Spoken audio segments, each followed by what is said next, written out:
What up, DC Gang? It's your boy Dre. And this your girl Cash. Back with another video, y'all. Yes, we are. More MrBallen. Y'all already know what to do. Grab your snacks, grab your drinks, whatever you might need. Story time. Today's topic, we got a forest so evil, it's illegal to enter. A forest? It's illegal to enter, yeah. Oh, wow. It is right. A forest so evil, it's illegal to enter. Y'all new to our channel, hit the subscribe button, cut on the post notification bell. All our returning family, y'all already know what to do. Ready to get into it? Let's get into it. Already see. I have to start today's video with a disclaimer. Don't go to Dudleytown, Connecticut.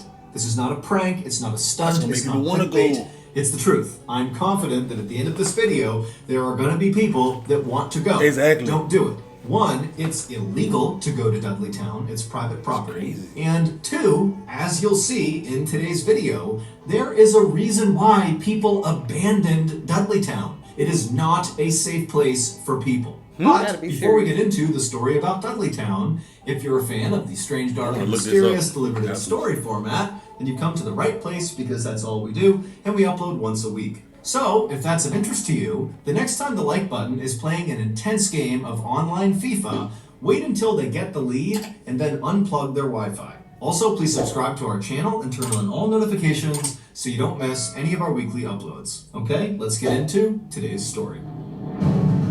Damn, that sounds crazy. You say Dudleytown? Dudleytown?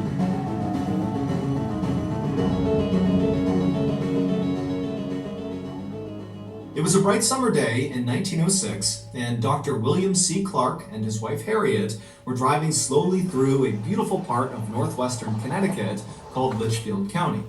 Litchfield is a rural, very hilly area with lots of winding country roads, and the Clarks were there to try to scout out an area to build their second home. The couple lived full-time in New York City, where Dr. Clark was an oncologist, which is a cancer doctor, and he was also a professor at the Columbia College of Physicians and Surgeons. And while the Clarks' lives were very exciting and fulfilling in the city, they were also very hectic and chaotic, and so the reason they had settled on Litchfield as the place to look for a location for their second home is because it was the total opposite of the city. It was quiet, it was peaceful, it was perfect. And so as this couple from New York City drove along these winding backcountry roads, they eventually reached this beautiful covered wooded bridge, and after they drove across it, they got this view up onto this mountainside off to their right, and high up on this mountain was this huge, shaded, beautiful forest. And they saw there was a road that appeared to kind of spider off and go into these woods. Now, the couple had no idea what was up there, but it was just so beautiful, and they were immediately so drawn to it that they decided they would go check it out and see if maybe there was a spot for their second home in these woods. And so Dr. Clark took the car and he went up this access road, and very quickly, as they began climbing up this hillside, the road became very bumpy and overgrown. It was pretty obvious that not many cars were driving into these woods, and so before they even reached the tree line, Dr. Clark had to pull the car over and park it on the side of the road, and then he and Harriet got out, and then on foot they continued up towards the forest. And once the couple actually entered the forest, immediately the sunlight faded because the canopy over their heads was so thick, and the air became cool and refreshing. And after walking for only a couple of minutes, the forest, which at first seemed very still and quiet, suddenly became alive. They could hear birds chirping and animals running around and insects buzzing. And then up ahead, they saw there was this field off to the side of the road that was full of all these wild apple trees growing in all different directions. Wow, and as they got closer, they saw there was just a deer right in the middle of the apple trees eating apples directly off the branches. And then, just past all these apple trees, the couple began passing these huge, beautiful patches of roses and lilacs and bright yellow bitter tansy flowers that lined the road. And then before long, the couple was stepping over these babbling brooks, and off in the distance they could hear the sound of running water like fresh spring water coming down off the mountain. And then, as the sun did begin to poke through the canopy above them, it almost looked like the forest was sparkling, literally. This forest was sitting on a hillside, and the hillside, which was made up of rock, had mica inside of it. And mica is a kind of mineral that when sunlight hits it, it almost looks like it's shimmering. And of course, there were the owls. As Dr. Clark and his wife walked farther and farther into this beautiful forest, they heard more and more owls hooting off in the distance. And to the Clarks, this made the forest feel enchanted. It was like the owls were personally greeting them. By the time the couple had turned around and begun heading back to their car, they had already made up their mind that they were going to build their second home in that forest. And so, after returning to their home in New York, they promptly put in the paperwork to purchase 1,000 acres inside of that Connecticut forest. And that forest had a name. It was called Dark Entry, and it was named that because it looked like from the outside, the forest was basically dark all the time. Wow. There was shade cast on it from mountains nearby, and then also the canopy inside of Dark Entry is exceptionally thick. At one time, there actually had been a town inside of Dark Entry Forest. However, all the people who had lived in that town were now all gone. The only remnants of this town were a couple of crumbling stone walls and a couple of home foundations that were scattered about the Dark Entry forest floor. The Clarks had seen some of these ruins as they walked along this overgrown path through the forest, but they weren't concerned. Instead, they felt like these ruins actually added some charm to the forest. After the land purchase was finalized, Dr. Clark began looking for local builders in Connecticut who could help him build this second home inside of Dark Entry Forest. But no matter how much money he offered these local Connecticut builders, they all said no. Now, none of them gave a straight answer to Dr. Clark about why they were turning him down. So Dr. Clark just kind of assumed that, hey, this project is not huge, it's just one house. And the forest is pretty isolated and hard to get to, and so he thought, probably these builders think it's not worth the effort. But Dr. Clark was not discouraged. No. He decided he would just build the house himself. After all, he was a very handy, competent guy who had grown up on a farm in New Jersey, and so he knew how to build things. And so, for the next several months, Dr. Clark would travel from New York City to Dark Entry Forest every weekend, and he would build this home. First, he cut down this massive swath of hemlock trees on this one flat patch of his land, and then with all this lumber he had cut down, he built his rustic two-story cabin on this flat part of his land.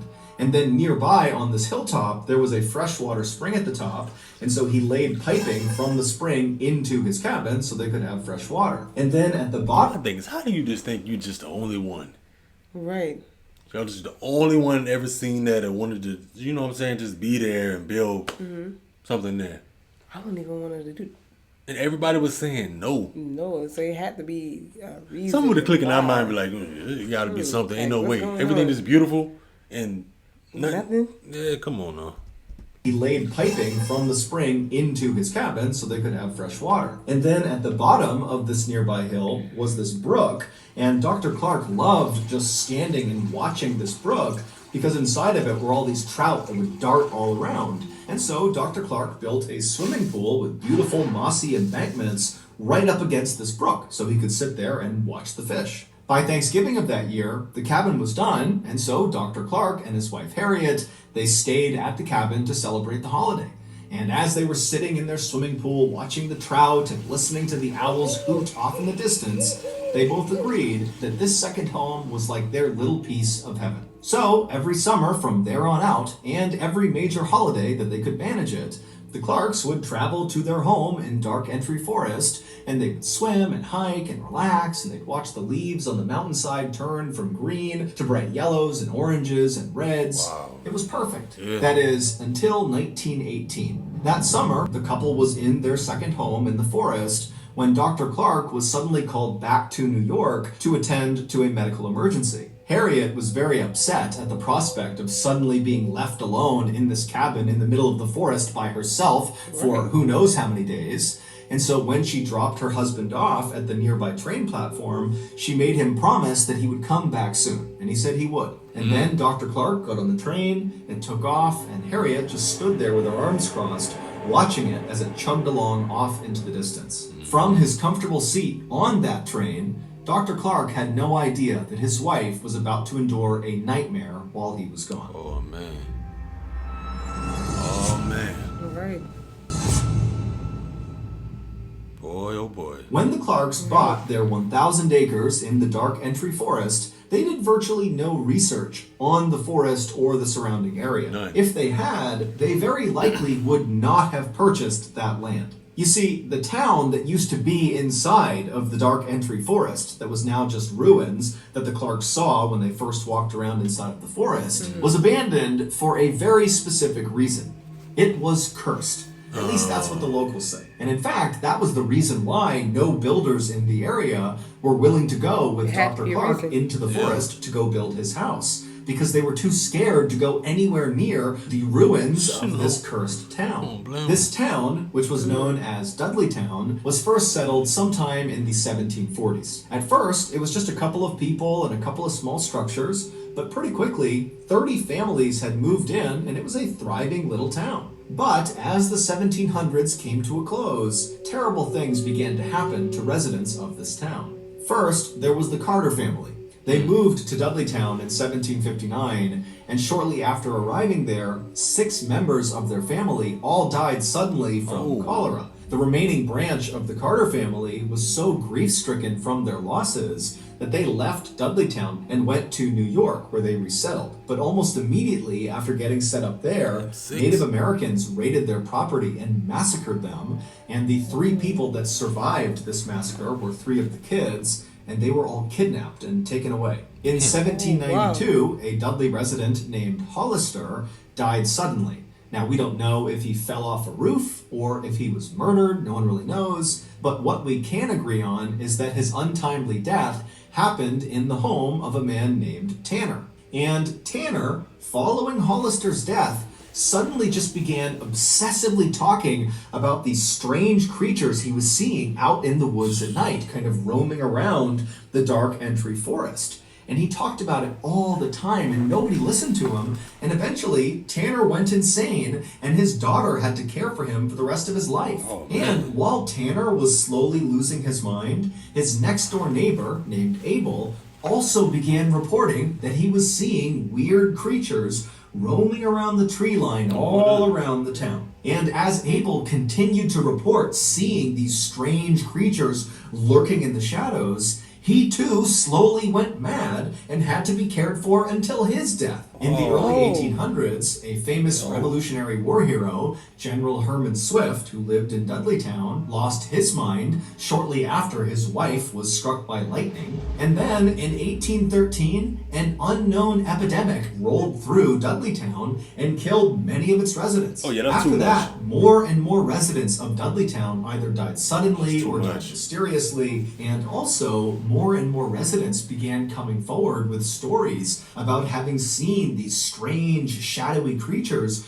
moving around the tree line at night. By about 1900, all the Dudleytown residents had either died or simply just left, abandoning their homes, except for one family, the Brophies. But in quick succession, the Brophy family's sheep all died, then the mother died of tuberculosis, then the 2 sons were accused of theft in a nearby town, and then they just disappeared, leaving one person, John Brophy, the father. But the Brophy family home burned to the ground, and so John, who was overcome with grief, just wandered off into the forest and was never heard from again.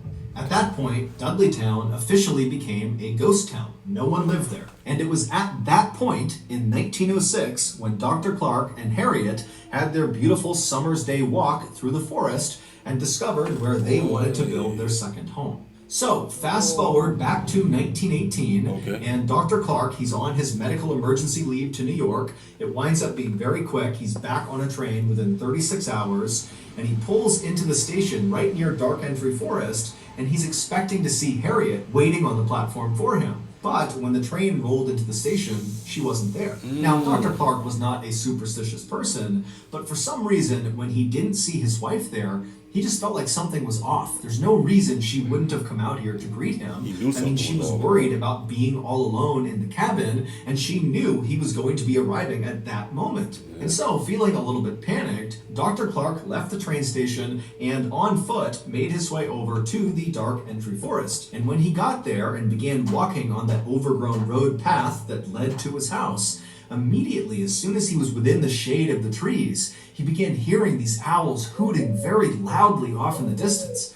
Now, normally, the sound of these owls hooting made him feel welcome, but this time he felt scared. He felt like something was wrong up ahead. And so he began jogging through the forest, and it's very dark, and all he can hear is the sound of these owls, and it's getting louder and louder and louder. And then finally, he reaches the clearing where his property is. And at this point, it's a cacophony of owls hooting practically right on top of him. And he looks up towards his house up on this hill, and he sees the front door is slightly open. And so now, with his heart racing, wondering what's going on with his wife, Dr. Clark runs up to his front porch, he gets to the door, and he flings it open the rest of the way, and then right before he stepped into his house, this sudden high-pitched noise began up on the second floor inside of his house. And it was so startling to Dr. Clark that he just froze where he was. And so suddenly it's so loud from the owls all around him and the woods behind him and whatever this noise is that he just stood there unsure what to do. And so as he's sitting there getting the courage up to go investigate his house, he realizes what this high-pitched noise is. It's the sound of maniacal, insane laughter coming from the second floor. Sensing his wife had to be in danger, the doctor charged up the nearby steps up to the second floor, and he could tell this laughter, this high-pitched laughter, was coming from the master bedroom. And so he ran down the short hallway, he got in front of the closed door that led into the master bedroom, he slowly opened it up, and there, in the back corner of his room, was his wife. She was on the ground, rolled up in a ball, facing the door. Her hands were clenched in fists, her eyes were open and unblinking, and her mouth was open wider than was humanly possible. And as he's staring at his wife, wondering what's going on, he realizes this insane, high-pitched laughter is coming from his wife. But it doesn't look like it's coming. So what happened? That's what I know. She got possessed. Still, I'm thinking she got possessed. What? I wonder what type of curse that they put on that land for everybody that even stepped foot on that place. Who did it? Did it? Right. Oh wow, that's that. The story like this you wouldn't even believe, but no, it's true. I guarantee a lot of people going to see for themselves. I'm pretty still sure. getting missing. This insane, high-pitched laughter is coming from his wife, but it doesn't even look like it's coming out of her. Her chest is just heaving, her mouth is staying open, and the laughter is just coming out of her. And so the doctor just stood there watching his wife who's staring directly at his eyes. And finally, he just got so scared, he turned and he ran.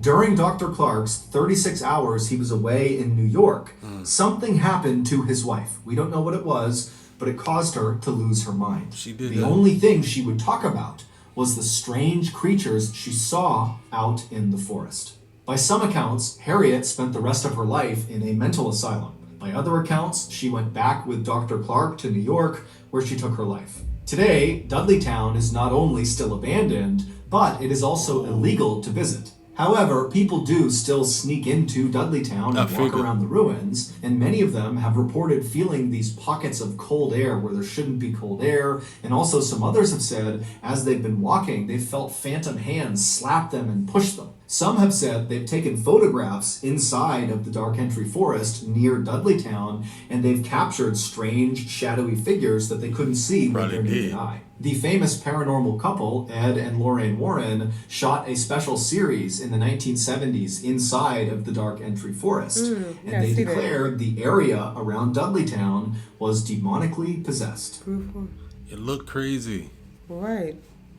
So, we gotta do some more stuff if you got on that. something out of this episode and you That's haven't something I done this want. already, the next time the like button is playing... Could do some more research on that. That's something I Like wanna I get say, deep a into. story like that, you wouldn't even think that it's real, but it's It's real. real. A place like that so beautiful with the animals and everything, and Right, eating fresh apples off the water. tree, and then they say the mica on the ground, glistening when the sun seeped through the trees and stuff like. so what caused that?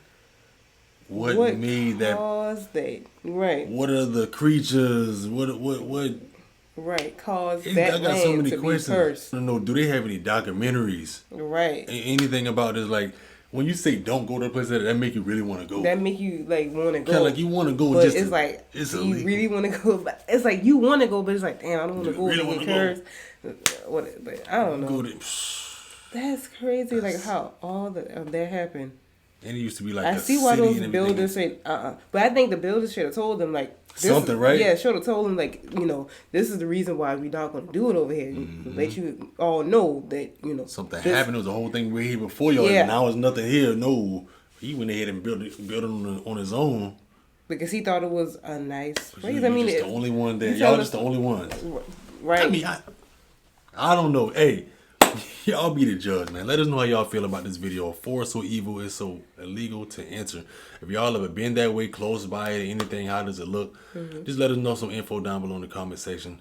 Other than that, y'all stay safe. Don't go to that forest, and we'll catch y'all next one. Catch y'all next one.